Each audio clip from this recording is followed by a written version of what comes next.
두지 아니하였더라. 아멘. 오늘도 말씀과 기도로 수요일 하루를 시작하는 우리 모든 성도들 가운데 하나님의 놀라운 은혜가 언제나 함께하여 주시기를 주님의 이름으로 간절히 축원드립니다. 오늘 통독할 말씀은 역대하 21장에서 24장까지 말씀입니다. 21장은 남유다 제5대 왕인 여호람의 통치에 대하여 다루고 있습니다. 그중 그 전반부는 여호람의 악행 및 에돔과 림나의 배반에 대하여 다루고 있습니다. 먼저 1절에서 4절은 여호람이 여호사밧을 이어 남유다 제5대 왕으로 즉위하고 왕권을 강화한 후에 자신의 왕권 강화와 통치 정책에 장애가 되는 그의 형제들과 신하들을 숙청한 사실을 언급하고 있습니다. 다음으로 5절과 6절은 여호람의 통치 개요와 그에 대한 기본 평가를 언급하고 있습니다.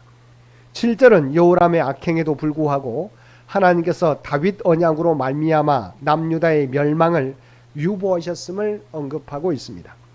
8절에서 10절은 여호람의 악행에 대한 하나님의 심판으로서 에돔과 림나의 배반에 대하여 언급하고 있습니다. 이러한 본문이 보여주듯이 여호람은 즉위 초부터 시작하여 그의 통치 기간 내내 그의 조부인 아사 왕과 부친인 여호사밧 왕과는 달리 여호와 보시기에 악을 행하였습니다. 그는 왕권 강화의 미명 아래 피를 나는 형제들을 살육하는가 하면 11절에서 13절이 보여주듯이 우상 숭배 정책을 취하여 백성들로 하여금 우상 숭배의 죄를 범하게 하였고 자신의 그러한 정책에 반대하는 신하들을 가차없이 죽이기까지 하였습니다. 역대기 저자는 이러한 그의 악행의 원인을 6절에 나와 있는 그의 아내의 영향에서 찾고 있습니다. 일찍이 여호람의 부친이었던 여호사밧 왕은 국가를 강성하게 하기 위하여 남북 이스라엘 역사상 가장 악한 왕이었던 아합 왕과 결혼 동맹을 체결하였습니다. 즉 여호사밧의 아들 여호람과 아합의 딸 아달랴의 정략 결혼으로 양국은 자연스럽게 동맹을 맺게 된 것입니다. 그런데 이러한 결혼 동맹은 정치 종교적으로 남유다의 치명적인 악영향을 가져오게 되었습니다. 즉 아합의 딸 아달랴가 여호람을 충동질하여 북이스라엘 아합 왕가의 인본주의적 통치 이념과 우상 숭배 정책을 본받게 함으로써 여호람은 왕권 강화를 이유로 형제들을 살육하고 여호와 신앙 대신 북이스라엘의 바알 숭배를 받아들이게 되었던 것입니다. 21장 하반부는 여호람의 악행에 대한 엘리야의 책망과 심판 예언 및 성취에 대하여 다루고 있습니다. 11절은 여호람의 종교적 악행으로서 그가 유다의 여러 산에 산당을 세워서 백성들로 하여금 우상을 섬기게 한 사실을 언급하고 있습니다. 이어서 12절에서 15절은 당시 주로 북이스라엘에서 활약하던 엘리야 선지자가 여호람 왕에게 그의 악행을 책망하고 하나님의 심판을 예언하는 편지를 보낸 사실을 언급하고 있습니다. 여기서 여호람을 향한 엘리야의 심판 예언은 두 가지인데, 하나는 하나님께서 그의 백성과 자녀와 아내들과 재물을 치실 것이라는 것이며, 다른 하나는 그가 창자의 중병이 들어 결국 탈장으로 인하여 죽게 되리라는 것입니다. 다음으로 16절과 17절은 여호람을 향한 엘리야의 예언의 첫 번째 성취로서 블레셋과 아라비아 동맹군이 유다를 침공하여 여호람의 재물과 그 아들들과 아내들을 탈취하여 가고 오직 여호람의 막내 아들인 여호아스 곧 아하시야만 남겨둔 사실을 언급하고 있습니다. 끝으로 18절에서 20절은 여호람을 향한 엘리야의 두 번째 예언의 성취로서 여호람이 창자의 중병이 들어 고생하다 결국 탈장으로 주기 8년 만에 죽음에 이른 사실을 언급하고 있습니다.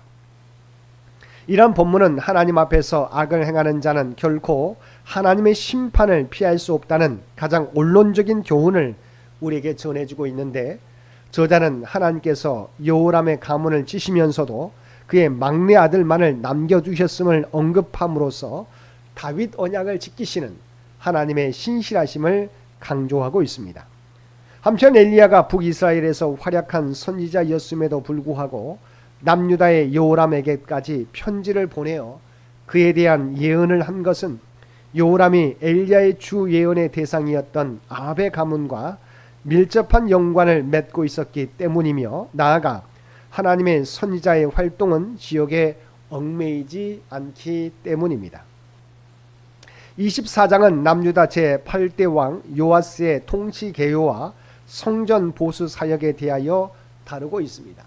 먼저 1절에서 3절은 요아스의 통치 개요로서 그가 7세에 즉위하여 40년을 다스린 사실과 대제사장 여호야다의 생전에는 선정을 베풀었음을 언급하고 있습니다. 특별히 본문은 여호야다가 요아스에게 아내를 간택하여 주는 일까지 하였음을 언급하고 있는데, 이는 요아스에게 있어서 여호야다의 영향력이 얼마나 컸었는지를 짐작해 해줍니다. 여호야다가 이처럼 요아스의 아내까지도 간택하여 준 것은 요람의 경우를 통하여 왕실의 잘못된 결혼이 나라 전체에 미치는 악한 영향력을 절실히 깨달았기 때문입니다. 하지만 아무리 왕실의 본성을 위하여 취한 조치라 할지라도 요아스에게 두 아내를 간택하여 준 것은 하나님의 율법을 거스른 과오라 아니할 수 없습니다.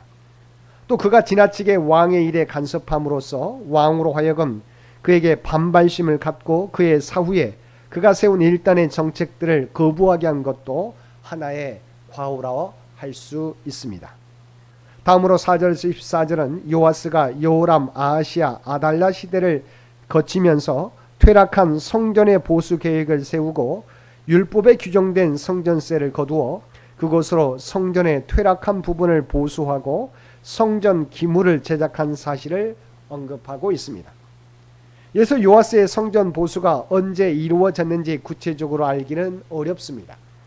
그러나 열왕기서에 요아스 왕 제23년까지 성전의 수리가 완료되지 않았다고 기록되어 있는 점으로 미루어 보아서 적어도 요아스 제23년 이전에는 이루어지지 않았음이 분명합니다. 아마도 요아스의 성전 보수 계획은 여호야다의 조언 등으로 인하여 그의 즉위 초에 세워졌으나 레위인들의 불성실 등 여러 가지 이유로 인해서 그것이 완료되기까지는 많은 세월이 요구되었을 것입니다. 24장 후반부는 요아스의 실종으로 인한 징계와 비참한 죽음에 대하여 다루고 있습니다. 15절과 16절은 대제사장 요아스의 후견인이었던 여호야다가 130세 일기로 죽은 사실을 언급하고 있습니다. 이어서 17절에서 19절은 요아스가 여호야다 사후에 타락하여 하나님의 여호와의 전을 버리고 우상을 숭배한 사실을 언급하고 있습니다. 다음으로 20절에서 22절은 요아스가 하나님의 율법을 버리고 우상을 숭배한 자신과 유다 백성들의 행위를 책망하는 스가랴 선지자를 성전 뜰에서 돌로 쳐 죽인 사실을 언급하고 있습니다. 23절에서 27절은 요아스와 유다 백성들의 타락에 대한 하나님의 징계로서 아람의 남유다 침공과 아람과 전쟁 중에 부상당한 요아스를 그의 신하들이 죽인 사실을 언급하고 있습니다. 이러한 본문은 열왕기하 12장 17절에서 21절과 내용상 병행을 이루고 있습니다. 두 기록 사이에는 상당한 차이가 있습니다.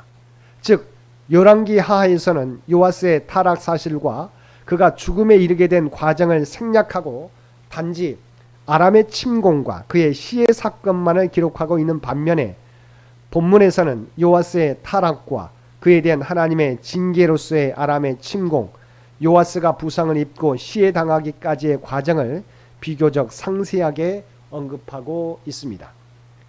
이렇게 역대기 기자가 이 사실을 상세히 기록한 것은 본소의 1차 독자들에게 신앙을 상실했을 때의 악한 결과를 상기시켜서 그들에게 신앙적으로 각성하게 하기 위함입니다. 사랑하는 성도 여러분, 요아스는 제사장 여호야다가 살아있는 동안은 신앙의 길을 걸었지만 그가 죽고 나자 하나님을 버리고 우상을 쫓는 배교자가 되고 말았습니다. 그래 그는 하나님의 심판을 받아 외적의 침임을 받고 결국 신하의 손에 암살되어 요랑의 묘실에도 안장되지 못하는 신세가 되고 말았습니다. 요아스의 안타까운 모습을 통해서 우리의 모습을 돌아보고 과거만이 아니라 현재도 앞으로도 오직 주님만을 의지하며 살아가는 우리 모든 성도들 되시기를 주님의 이름으로 간절히 축원드립니다. 함께 기도드리겠습니다. 사랑과 은혜가 충만하신 아버지 하나님, 우리의 믿음이 과거에만 그치지 않게 하여 주옵소서. 과거에 주님과 주님의 교회를 열심히 섬겼다면 현재에도 그리고 앞으로도 더욱 주님을 섬기는 저희 모두가 되게 하여 주옵소서. 날마다 우리의 믿음이 성숙해지며 주님의 모습을 닮아가는 저희 모두가 되게 하여 주옵소서. 오늘도 이 나라와 이 민족을 긍휼히 여겨주시며 하나님께서 친히 통치하여 주시기를 원합니다. 100주년을 준비하며 나아가는 창현재단을 기억하여 주시고 창현 백성들의 모든 기도와 봉사와 헌신을 통해서 하나님이 계획하신 바를 하나하나 이루어 가게 하여 주옵소서. 하나님의 영광을 나타내게 하여 주옵소서. 특별히 이세종 원론 장로님을 비롯한 연로하신 권사님 많은 성도들을 기억하여 주시고 아버지 하나님, 우리가 드리는 간구 가운데 응답해 주시기를 원합니다. 눈물로 간구하게 될 때 아버지 하나님, 오직 하나님만을 의지하며 나아가게 될 때 놀라운 치유와 회복의 역사를 나타내 보여주시옵소서. 날마다 하나님의 놀라운 은혜를 경험하는 죄 백성들 모두 되게 하여 주옵소서. 오늘도 우리에게 복된 하루를 허락해 주신 것 진심으로 감사합니다. 이 땅에서 발을 딛고 살아가지만 우리가 하나님의 거룩한 백성이라고 하는 정체성을 가지고 살아가게 하여 주옵소서. 세상 사람들과는 구별된 삶을 살아가게 하여 주옵소서. 우리가 발을 딛고 살아가는 이 땅 위에서 우리의 삶의 현장에서 그리스도의 아름다운 향기를 또한 선한 영향력을 나타내며 살아가게 하여 주옵소서. 이 모든 간구 우리를 구원하여 주신 예수님의 이름으로 간절히 기도드리옵나이다. 아멘.